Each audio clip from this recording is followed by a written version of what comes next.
So if we think about the ratification debates, it pits the supporters of the Constitution, the Federalists, against the opponents of the Constitution, which we call today the Anti-Federalists. It's worth asking, who were the Federalists? Who were the Anti-Federalists? The Federalists include some real heavyweights when it comes to the American founding. I mean, we have, the two most beloved Americans, George Washington, Benjamin Franklin. We have some of the greatest political leaders and political thinkers of the time, also Federalists, people like James Madison, Alexander Hamilton, James Wilson, Gouverneur Morris, John Dickinson, John Jay, just an amazing assortment of talent. If we're thinking about the rank and file Federalists, generally speaking, you would say the Federalists tended to be better educated than the Anti-Federalists. They're more likely to live in cities than the Anti-Federalists. They're more likely to be lawyers and merchants than, say, something like farmers. And, in the end, the big question is, why do the Federalists want this new Constitution? Part of this push by the Federalists is about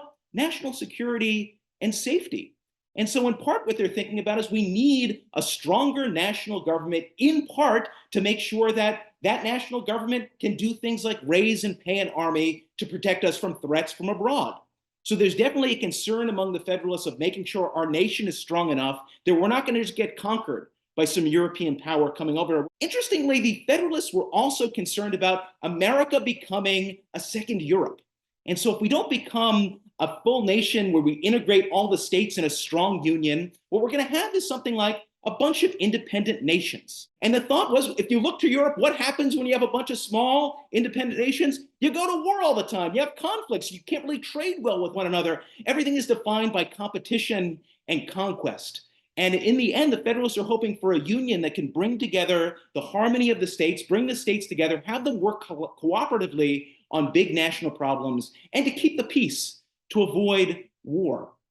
And so part of this vision is we want a national government that can do a lot of the things that we see European nations able to do, but that we didn't think our national government under the Articles of Confederation did very well. So these are things like the power to raise taxes, the power to regulate commerce with other nations and between the states, the power to shape the nation's foreign affairs and speak with one voice on the national stage, the power to raise an army to keep us safe. Because in the end, the Federalists, they're not writing from a blank slate when they're, on the one hand, pushing for and creating the new Constitution, but also when they're deciding to defend the new Constitution in this battle over ratification. They're drawing on their own experiences prior to the crafting of the US Constitution. One of these things was they wanted to make sure the national government didn't run into the same problems that Congress ran into during the American Revolution.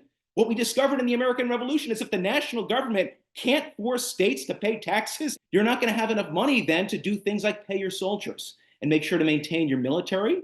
The other thing they learned was, when we create our first framework of government before the Constitution, the national government, the Articles of Confederation, the Federalists concluded that that form of government created a national government that was too weak. And so they wanted to create a stronger national government, not one of unlimited power, not one that was going to swallow up the powers of the states, one that was still going to be of limited powers, but one that was granted more powers than the national government had under the Articles of Confederation. And the last big lesson they draw from is from the experience of crafting state constitutions before the US Constitution. And so after we declare independence, we end up creating a series of state constitutions to run our state governments. What did we discover after we created these state constitutions?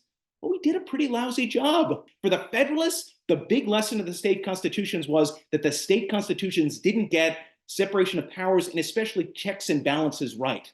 The idea being that the state constitutions granted too much power to the state legislatures, not enough checking powers in the governors, so the executive branch and the courts. And so with the US Constitution, they tried to create a better balance between the different branches of government so they could check the powers of one another.